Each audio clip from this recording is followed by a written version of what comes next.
사랑한 어머니입니다.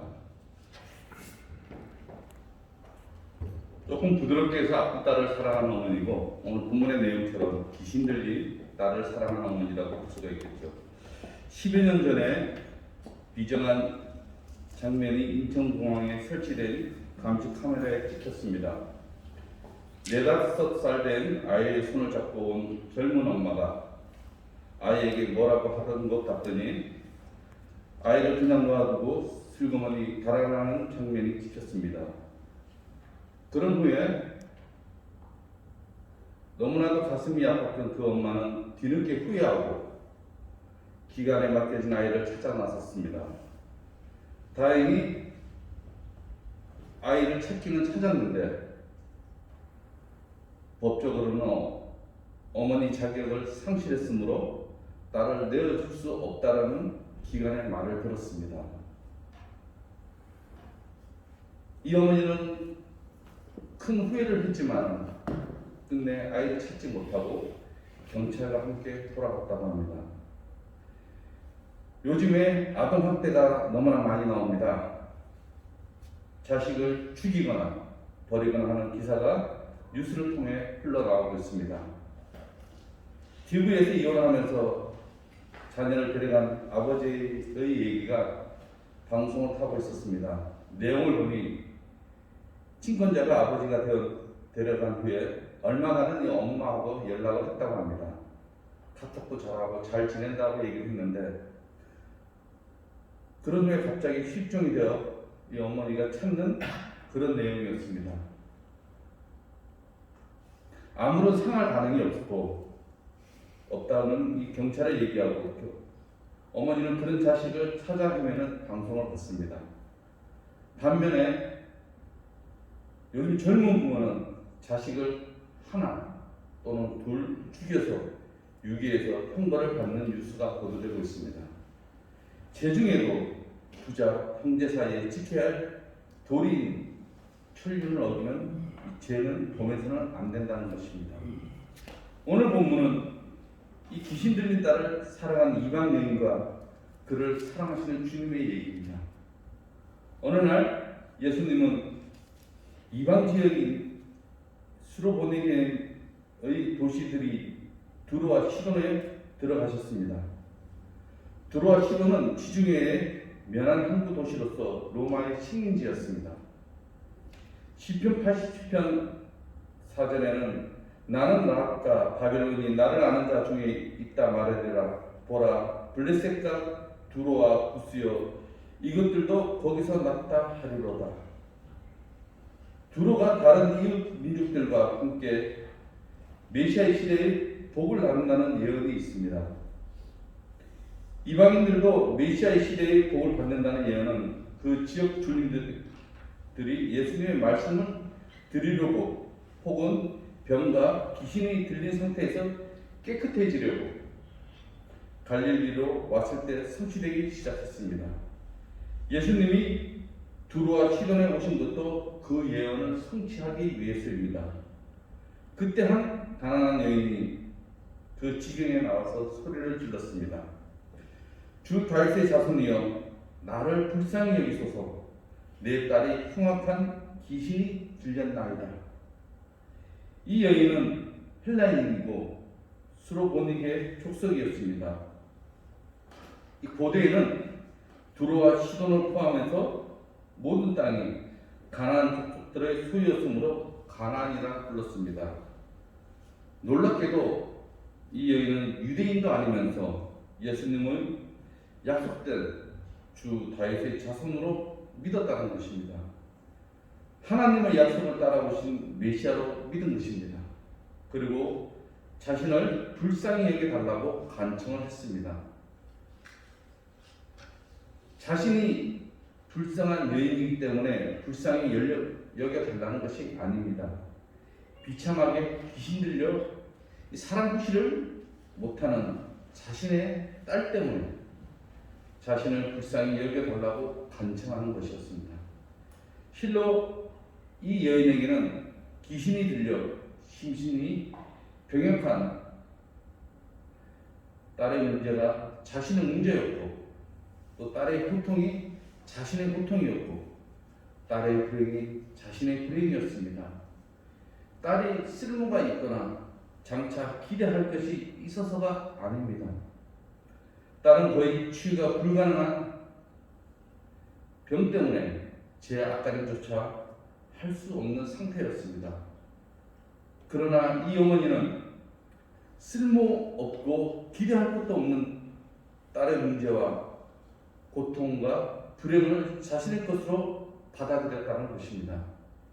그뿐 아니라 그런 애물단지 이 딸을 끔찍히도 사랑한 훌륭한 어머니였다는 것입니다. 말이나 마음으로만 사랑하는 것이 아니라 실제로 자신을 포함한 모든 것보다 더 사랑했습니다. 이 어머니의 사랑은 딸을 고쳐주는 것을 자신의 인생의 목적으로 삼고 달성하기 위해 자신의 모든 것을 희생하는 사랑이었습니다. 이 여인은 귀신 들린 딸로 인해 말로 닿을 수 없는 심신의 고통을 겪으면서 혹시나 하는 기대를 가지고 벽방으로 수고하고 노력한 끝에 절망 상태에 빠져 있었을 것입니다. 이 점은 그녀가 예수님에 관한 소문을 들었을 때 믿음이 생겼고 그 즉시 체면 불구하고 예수님께로 나와 간청하는 것을 보아 알 수 있습니다. 마가복음 7장 25절에 보면 이에 더러운 귀신 들린 어린 딸을 둔 한 여자가 예수의 소문을 듣고 곧 와서 그 발에 엎드리니 더러운 귀신 들린 어린 딸을 둔 한 여자가 예수님의 소문을 듣고 곧 와서 그 발 아래 엎드렸다고 했습니다. 이 어머니의 사랑은 매우 끈질긴 사랑이었습니다. 예수님의 발 아래 엎드려서 딸을 고쳐달라고 애절한 심정으로 호소했을 때 예수님은 들은 척도 안 했습니다. 사랑의 주님이시라면 그럴 수가 있겠습니까? 딸을 위한 여인의 절규에 대해 한 말씀도 대답하지 않으셨습니다. 게다가 사랑의 중개 역할을 해줘야 할 제자들은 그 불쌍한 여인을 귀찮아했습니다. 예수님께 뭐라고 했습니까? 그 여자가 우리 뒤에서 소리를 지르니 보내소서라고 하지 않았습니까? 사랑의 주님의 제자라고 하면 어쩌면 그렇게 몰입적할 수 있겠습니까? 그러나 이 여인은 집요하게 매달렸고 결국 주님의 응답을 받습니다. 이 어머니의 사랑은 한결같은 사랑이었습니다. 귀신 들려 쓸모없는 딸이었음에도 불구하고 어머니의 사랑은 한결같았습니다.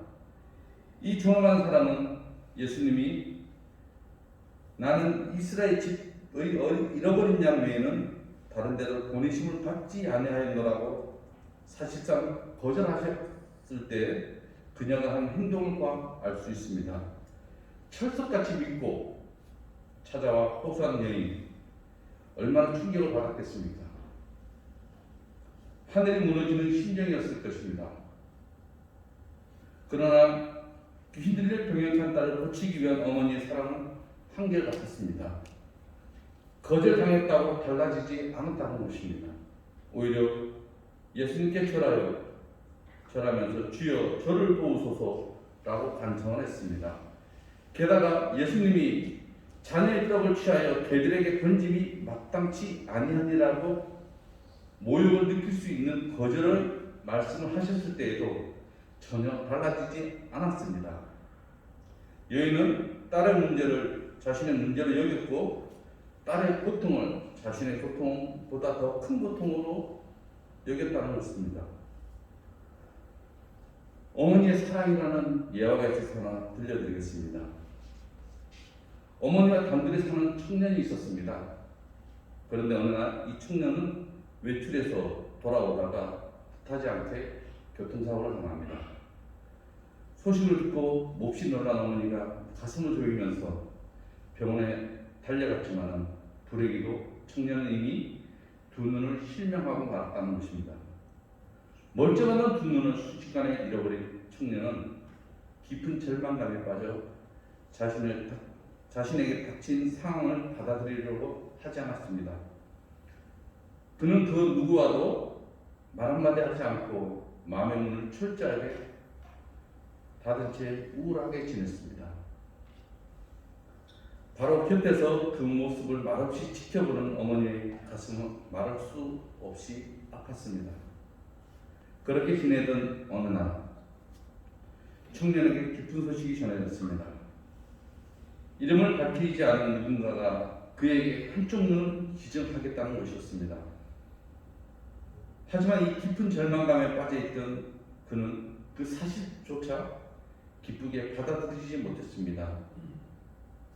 결국 어머니의 강력한 부탁으로 한쪽 눈을 이식 수술을 마친 청년은 한동안 붕대로 눈을 가리고 있어야 했습니다.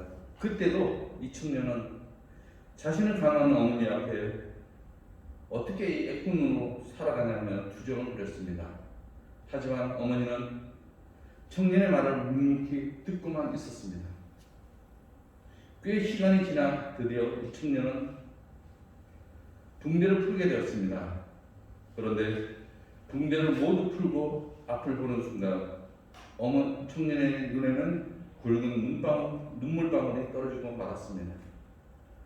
그의 앞에는 한쪽 눈만을 가진 어머니가 애틋한 표정으로 아들을 바라보고 있었던 것입니다. 두 눈을 다 주고 싶었는데 그러면 내게 나의 장님 몸뚱이가 짐이 될 것 같아서 라면서 어머니는 끝내 말을 다 잊지 못했습니다. 여러분, 우리의 부모, 특히 우리의 어머니들은 그렇지 않습니까? 오늘 본문의 말씀은 이 어머니의 사랑 매우 지혜로운 사랑이었습니다. 자녀에 대한 무분별 없는 사랑이나 매목적인 사랑이 아니라 또한 본능적인 사랑이나 이기적인 사랑 때문에 자녀를 망치는 경우가 얼마나 많습니까? 그러나 이 어머니의 사랑은 참으로 지혜로운 사랑이었습니다. 자녀의 떡을 취하여 개들에게 던지는 것이 마땅치 않다라고 하신 예수님의 말씀을 들었을 때 예수님의 의도가 무엇이든지 간에 이 여인에게 모독으로 들릴 수 있었습니다.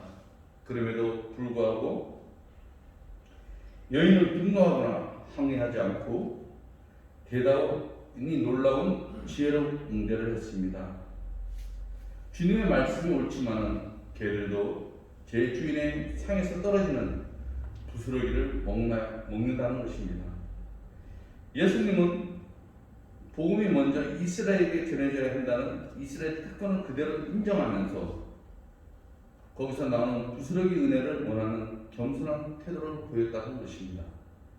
여인의 지혜로운 대답은 예수님은 주이신 메시아로 신뢰하는 믿음에서 비롯된 것입니다. 만일 이 여인이 예수님은 딸을 고쳐 주실 수 있는 능력의 주이신 메시아로 믿지 않았다면 항의나 원망을 퍼부으며 돌아갔었을 것입니다. 그러나 여인은 주 예수님을 통해 딸만 치유될 수 있다면 자신이 개로 취급되든 말든 상관하지 않았다는 것입니다. 그런데 안타깝게도 귀신 들려 이 병약한 딸은 자기 때문에 어머니가 얼마나 애간장을 토하면서 또한 애쓰고 어디서 어떤 모욕적인 일을 당하는지 알지 못합니다. 예수님은 귀신 들려 병약한 딸을 고칠 목적을 위해 자신의 모든 것을 희생하는 사랑이 있고 끈질기고 한결같고 지혜로운 사랑이 있고 게다가 자신을 주 곧 메시아라고 믿는 이 여인을 사랑하셨습니다. 물론 무엇 하나 제대로 할 수 없는 그녀의 딸도 사랑하셨습니다. 예수님은 여인을 사랑하시되 그 여인의 믿음이 확고해지도록 시험하시는 사랑을 하셨다는 것입니다.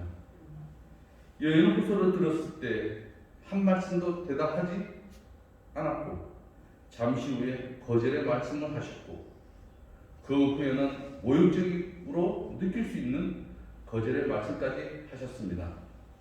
그러나 여인의 믿음은 흔들리기는커녕 더욱 확고해졌습니다. 예수님의 거절의 표현이 강해질수록 주 예수님께 대한 그녀의 믿음도 더 강해졌다는 것입니다. 나중에는 내 소원대로 되리라 라고 하신 주 예수님의 말씀만 듣고도 그대로 믿었습니다. 예수님은 여인의 호소를 들으시고 즉시 해결해 주시는 대신에 그녀의 모범적인 모성애와 믿음을 본보기로 삼으셨습니다. 자기를 부인하고 끈질기고 한결같고 또 지혜로운 사랑과 믿음이 얼마나 놀라운 주님의 은혜를 받은가를 보여주고 싶으셨던 것입니다. 특히 그녀의 믿음을 모든 사람에게 보여주고 싶었습니다. 애완견이나